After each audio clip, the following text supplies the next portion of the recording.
Ele é um dos homens mais inteligentes que eu conheço e conheci aqui na Rede Vida, nos meus programas, muito competente, uma pessoa com coração maravilhoso, brother do padre, palmeirense. Ele que é conferencista e consultor organizacional, gente. O cara só tem filhos de livro, assim, é um bocado aí, ó. César Romão. Tudo tem bem, pra ninguém. Prazer. Deus abençoe, tamo junto sempre. A nossa. Bela barba, hein? Bacana, concorrência com a sua. A sua agora tá mais crescida. Gente, é o seguinte, ó, com essa bancada maravilhosa aqui, esses convidados, vamos aqui o pensamento do dia. Dá uma olhadinha, quero ver a opinião deles, ó.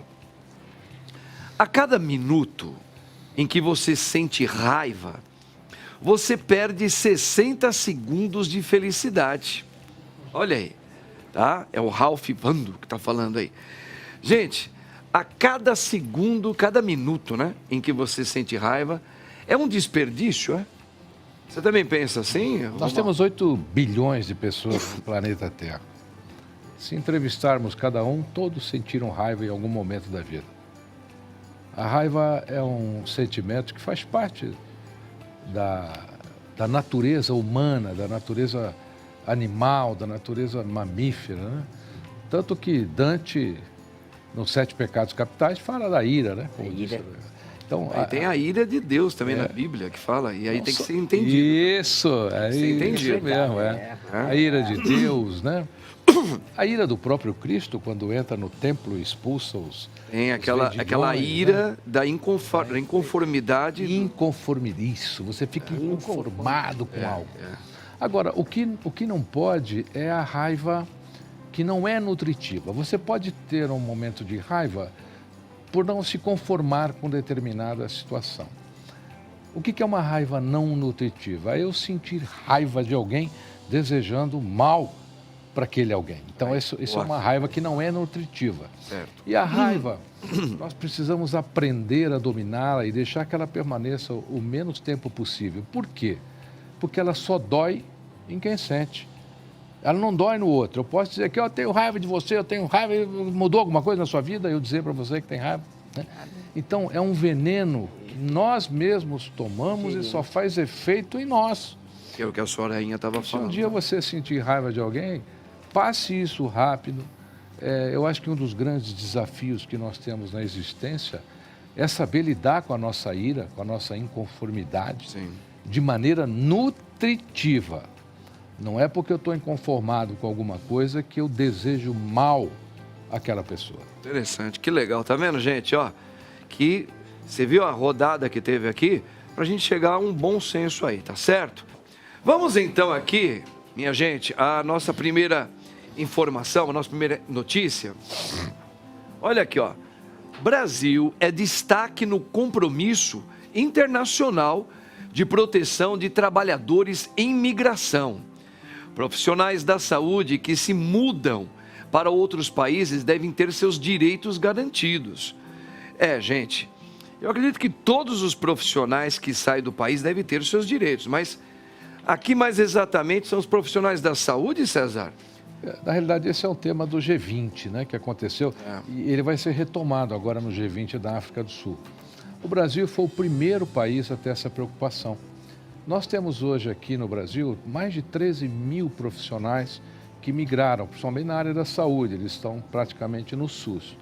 O Brasil respeita muito esses profissionais que migraram, que estão aqui trabalhando e servindo a nossa nação, principalmente na área da saúde. Lá fora, não é bem assim. Essa é a preocupação do Brasil. Porque o Brasil recebe muito bem, mas lá fora... Não é recebido. Não é recebido como a gente imagina. Sim. As coisas são bem adversas. Mas eu deixo aqui uma reflexão, para mais do seguinte. Nós temos 13 mil profissionais que migraram para o nosso país para poder suprir a nossa área de necessidade na área da saúde. Somente 70% desses profissionais são médicos, aí mais um percentual de enfermeiros e tal. Eu questiono o seguinte, o que é que nós estamos fazendo com os nossos talentos? Por que nós não estamos formando mais médicos? Por que nós não estamos formando mais esses profissionais? Por que nós não abrimos aí, pelo menos a cada 2, 3 anos, uma universidade de medicina? E hoje você vê as vagas sendo disputadas sempre na mesma universidade, é um grupo de universidade de medicina. A gente não tem falta de médico porque ninguém quer ser médico, a gente tem falta de médico porque as universidades que poderiam ser federais, são poucas as vagas. E quem consegue fazer medicina, as mensalidades são altíssimas. Sim. Os pais que pagam as universidades dos seus filhos sabem disso. Tem que honrar ali com um valor astronômico durante 8 anos. 8 anos direto. Né? E depois ainda aguardar mais um pouco aí para ele fazer todo aquele percurso que precisa. A minha sugestão aqui é que o Brasil continue, o Brasil vai continuar, ele é pioneiro nisso, agora na África do Sul, no próximo G20, o Brasil vai se aprofundar nesse tema. O Brasil é um exemplo em tratamento a profissionais que são migratórios, é um exemplo para o mundo, olha que bacana isso. Sim, sim. Ninguém trata profissionais que migram como o Brasil, ninguém, nenhum país do mundo. Isso é muito positivo, né? E que o nosso governo abra aí, pelo menos aí, até 2025, no próximo G20, inaugure pelo menos mais uma universidade de medicina em cada estado. Não, mas eu acho que é legal isso que você está falando, da gente incentivar o nosso país, incentivar nós brasileiros, né, os brasileiros, a terem grandes profissionais. Porque capacidade tem. Mas assim, por outro lado também, César... Faço uma observação depois. Por outro lado também, eu acho que esse exemplo que o Brasil está dando para o mundo, coisa que o nosso país talvez seja o pioneiro em fazer isso aí é um exemplo humanitário espetacular. Sabe por quê, Padre Mar? Existem barreiras, eu chamo de barreiras e abismos geográficos. Né? Lugares onde nem as próprias pessoas... Vamos citar aqui, por exemplo, os Estados Unidos. Tem lugares nos Estados Unidos que nem os próprios americanos vão, como médico. Sim. Né? Temos aí o exemplo do Médico Sem Fronteira. Por que o Médico Sem Fronteira existe? Porque existem lugares que são barreiras e abismos geográficos que ninguém quer ir. Então, esse é um processo que a gente precisa vencer. Nós precisamos derrubar essas barreiras e esses abismos geográficos no mundo todo. É que nem o racismo, né? Diz que o racismo no Brasil, comparado com a da Europa, nós estamos mais evoluídos, né? Existem leis mais rigorosas para quem é racista aqui no Brasil, claro, de umas coisas mais recentes, do que alguns países da Europa. Então, eu acho que, como exemplo, se a gente está fazendo esse tipo de acolhendo esses migrantes, para o mundo dessas fronteiras geográficas, para o mundo perceber que a gente pode ser irmãos, que pode acolher todo mundo, aqueles que são mais conservadores, falar, pera um pouquinho, o Brasil está sendo uma referência, está na hora de a gente se abrir para isso também. Não sei se vocês pensam isso, né? Como a polarização política afeta o corpo e a mente. Novo levantamento realizado nos Estados Unidos revela dados preocupantes sobre a influência de discussões políticas na vida de indivíduos. Existe uma necessidade humana, isso desde o princípio da humanidade, de pertencimento. Eu chamo de síndrome de pertencimento. O ser humano necessita pertencer a algo. Então, eu pertenço ao grupo que torce por determinado time, eu pertenço ao grupo que torce por determinada política, né?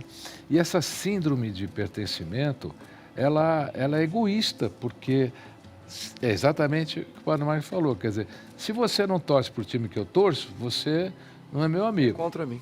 Se você não torce para a política que eu sigo, então você é contra mim.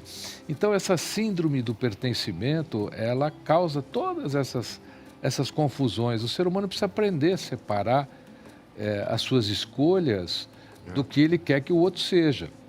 Quando os portugueses chegaram ao Brasil e encontraram os índios, o que aconteceu? Eles são diferentes de nós, temos que fazê-los iguais a nós. Vamos catequizá-los, né? Vamos tirar os princípios e valores deles. Eles têm que ser igual. E no mundo inteiro foi assim. No lugar da política ali, eu colocaria, entre aspas, né, essa questão da síndrome do pertencimento. Verdade. Gente, e é assuntos verdadeiros que a gente tem que refletir, não é? Mas eu acho que é algo sempre há algo por trás que quer que nós continuemos com essa política do pertencimento para nos guerrear mesmo. Isso é o que eu percebo. Essa aqui é interessante também, dá uma olhada aqui, ó. Olha aqui. Brasil tem 1,7 milhões, né, de indígenas e mais da metade deles vive na Amazônia Legal, tá? Ô César. Vamos lá. Os indígenas, a maior parte fica lá na Amazônia mesmo? Então, a população dos povos originários, né, que assim é a nova denominação, sim, nos últimos 12 anos ela cresceu 88%. Nossa. O que é a Amazônia Legal? São aqueles estados do norte. Então, Mato Grosso do Sul, Roraima, Rondônia, Acre, a própria Amazônia. O Brasil, a gente falou algumas coisas do Brasil aqui, né? O Brasil, por incrível que pareça, ele é o melhor país do mundo em tratamento a povos originários. Os outros países, praticamente, exterminaram. Os povos originários não conseguem habitar a sociedade em outros lugares, principalmente na Europa, Estados Unidos, como aqui no Brasil. Aqui no Brasil você tem indígena que é deputado federal, né? Já no passado, o primeiro foi o Juruna, lembra dele? Juruna do gravador, né, e tal. Então, essas oportunidades que o Brasil dá são sensacionais. Agora, nós temos aí algo a fazer. Por quê? Porque nos últimos 12 anos essa população cresceu 88%. Mas ela cresceu na sua origem ou ela cresceu... Cresceu na sua origem, o pai, o filho, e nasce... Mas mantendo a sua cultura? Parte dela. Nós temos aqui em São Paulo, por exemplo, 50 mil indígenas, 50 mil pessoas de povos originários. O segundo lugar hoje nem está na Amazônia Legal, nesses estados, está na Bahia. A Bahia hoje é o segundo estado que tem mais indígenas. O Brasil precisa criar uma política diferente, porque essa população está crescendo. O que eu vejo, né, olhando pelo lado da antropologia, né, eu vejo que você não pode mudar a cultura, você não pode tirar os valores. Eles têm que se expandir como uma população dentro do mundo deles, dentro do universo deles. Porque eles mantiveram essa cultura durante centenas de anos, né, no mundo todo. E o nosso indígena hoje, os nossos povos originários hoje, na minha opinião, são os mais importantes do planeta. Porque nenhum tem o tratamento que tem o Brasil, embora o Brasil tenha muitas falhas. Claro. Quando o governo permite a invasão de terra indígena, por exemplo, né, onde eles são expulsos da própria terra demarcada para eles, né? E a evolução da cultura, quer dizer, essa cultura nós não podemos deixar morrer.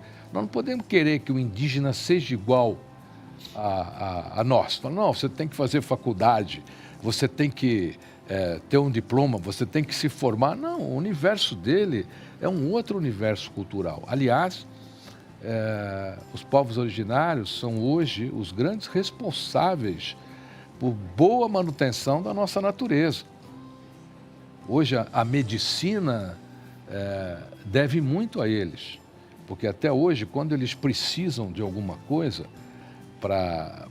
dentro da natureza, não é um cidadão biólogo que vai lá, não, é um indígena que eles pegam. O Exército Brasileiro, por exemplo, ele tem um trabalho na Amazônia Legal, que compreende esses estados todos, que quando o trabalho é em selva, o indígena é quem vai à frente, é quem ensina. Sim. O Exército hoje tem dentro do seu legado indígenas que são militares. Sim, sim. Porque ninguém conhece melhor que eles. É legal, isso aí seria legal mesmo a gente cultivar essa origem deles, né, a cultura própria deles aí. Mas a gente sabe que tem toda uma política por trás. Ele chega num congresso, vai vestir terno, então, entendeu? Isso é o que o mundo fez. Nós não fazemos, mas nós estamos prestes a fazer se não tivermos uma política melhorada. Introduzindo neles também a vontade de eles meio que se civilizar segundo os ocidentais, aquela coisa toda. Vamos a uma outra notícia aqui importante. Eu dar uma olhada aqui, gente, ó. Odiar o diferente é fácil, porque nos impede de pensar, diz Leandro Carnal. O ódio é uma ferramenta da legião do mal, né?